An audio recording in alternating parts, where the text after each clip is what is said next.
penyusunan dan pelaksanaan serta pengawasan kebijakan di bidangnya masing-masing perlu segera bekerja dalam menjalankan tugas dan fungsinya, sehingga target pembangunan jangka pendek 100 hari pemerintah quick win yang sudah dicanangkan oleh Presiden bisa segera terrealisasi dengan baik, terutama program pemberian makanan bergizi gratis, pemeriksaan kesehatan gratis, renovasi sekolah, dan pembangunan lumbung pangan nasional daerah dan desa.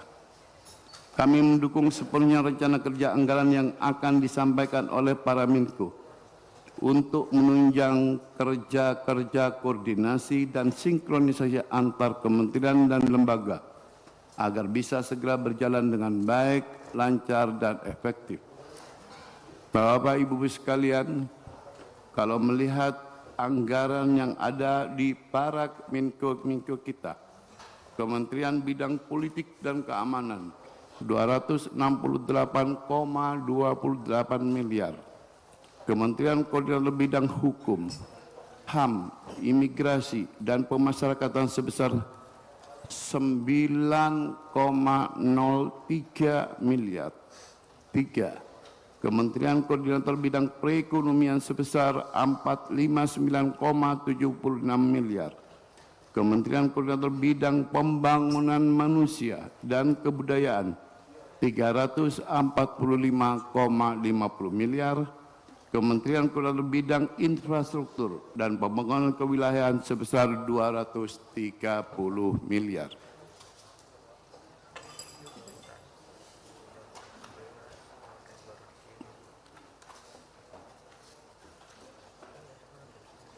Kementerian Bidang Pemberdayaan Masyarakat sebesar 139,73 miliar dan Kementerian Bidang Koordinator Bidang Pangan 44,09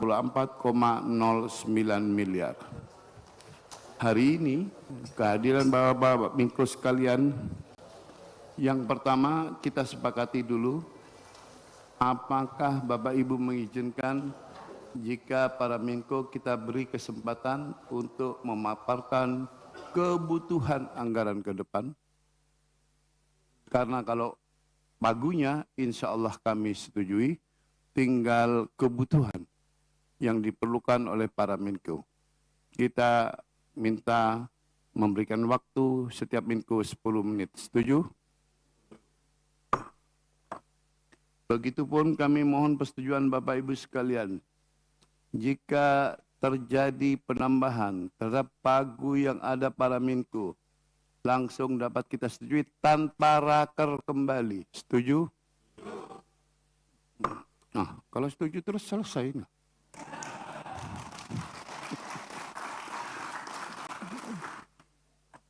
Padahal para Menko-nya belum menyampaikan ini. Baiklah Bapak Ibu sekalian, dengan izin pimpinan dan Bapak Ibu sekalian kami persilakan, akan dimulai dari mana dulu para Menko, monggo berbu. Menko Polkam, monggo.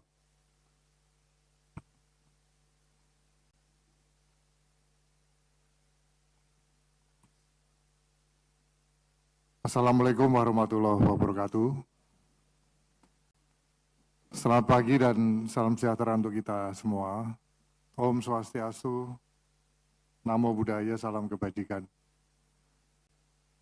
Yang saya hormati dan muliakan Ketua Banggar, Wakil Ketua Banggar,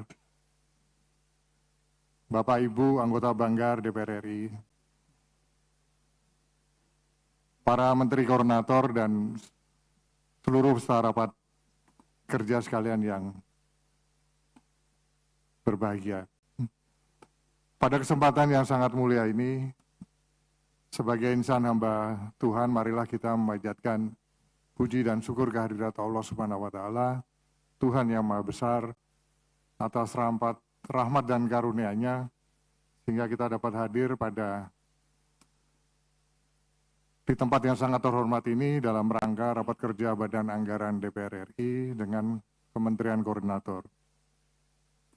Selanjutnya perkenankan saya untuk memaparkan rencana kerja dan anggaran Kementerian Koordinator di bidang politik dan keamanan RA APBN tahun 2025.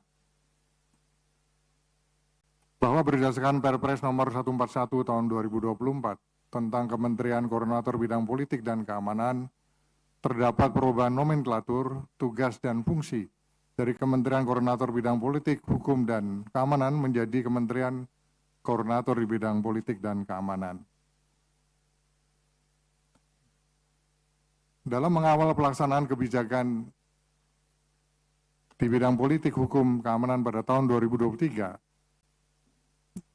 Kemenko Polhukam telah melaksanakan realisasi anggaran dengan sangat optimal mencapai 99,56% dari total anggaran sebanyak 329,4 miliar rupiah. Adapun pada tahun 2024 telah melaksanakan realisasi anggaran sebesar 89,61% dari total anggaran yang tersedia sebanyak 332,7 miliar rupiah. Pagu Kemenko Polhukam pada tahun 2024 juga mengalami penurunan dibandingkan tahun sebelumnya. Di samping itu juga sebagian telah dialihkan sebesar 1 miliar rupiah untuk dukungan Kemenko Hukum, HAM, Imigrasi, dan Pemasyarakatan. Dengan dukungan anggaran yang sangat terbatas tersebut, Kemenko Polhukam di sisi yang lain dituntut untuk bisa mengawal dan memastikan eksekusi seluruh program agar dapat terlaksana dan terimplementasi dengan baik di lapangan. Tentunya dengan beban tugas yang semakin berat, tanpa dukungan anggaran yang memadai, hal tersebut akan sulit untuk direalisasikan. Sebagai contoh, di Kemenko Polhukam tidak ada ruang comment center yang terkoneksi dengan kementerian lembaga untuk memonitor segala permasalahan dan des-des yang dibentuk secara langsung. Sementara penanganan isu Polhukam dalam menjaga dan memastikan stabilitas politik dan keamanan nasional sangat membutuhkan kecepatan di dalam koordinasi, sinergi, dan eksekusi di lapangan. Selain itu, belum ada platform big data yang bisa menangani pengaduan masyarakat atau Dumas yang jumlahnya di Polhukam itu sangat banyak,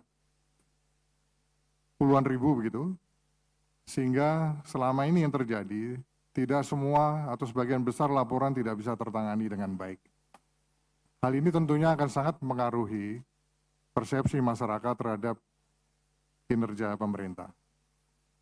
Pimpinan dan anggota Badan Anggaran DPR RI yang saya muliakan, berdasarkan surat bersama Bappenas, Kementerian Keuangan, Kemenko Polhukam tahun anggaran 2025 mendapatkan pagu indikatif sebesar 277 miliar 310 juta rupiah 815.000 rupiah.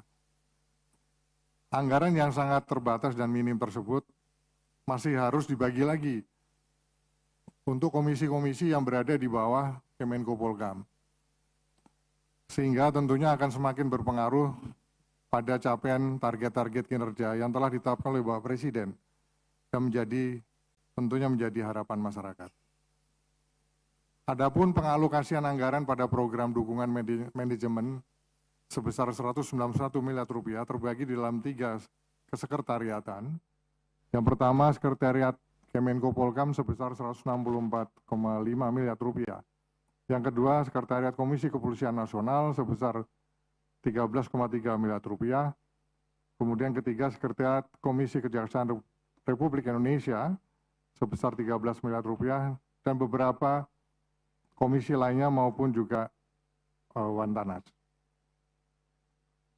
Dari pagu 191 miliar rupiah tersebut dialokasikan untuk yang pertama belanja operasional yang terdiri dari belanja operasional pegawai sebesar 97 miliar dan operasional pemeliharaan kantor sebesar 49 miliar rupiah. Yang kedua, program koordinasi pelaksanaan kebijakan atau pada program teknis yang ditetapkan anggaran sebesar 86,3 miliar rupiah. Sesuai dengan kesepakatan trilateral meeting antara Kemenko Polhukam, Bappenas, dan Kementerian Keuangan, terdapat perubahan rincian alokasi anggaran Kemenko Polhukam yang menjadi Kemenko Polhukam di tahun anggaran 2025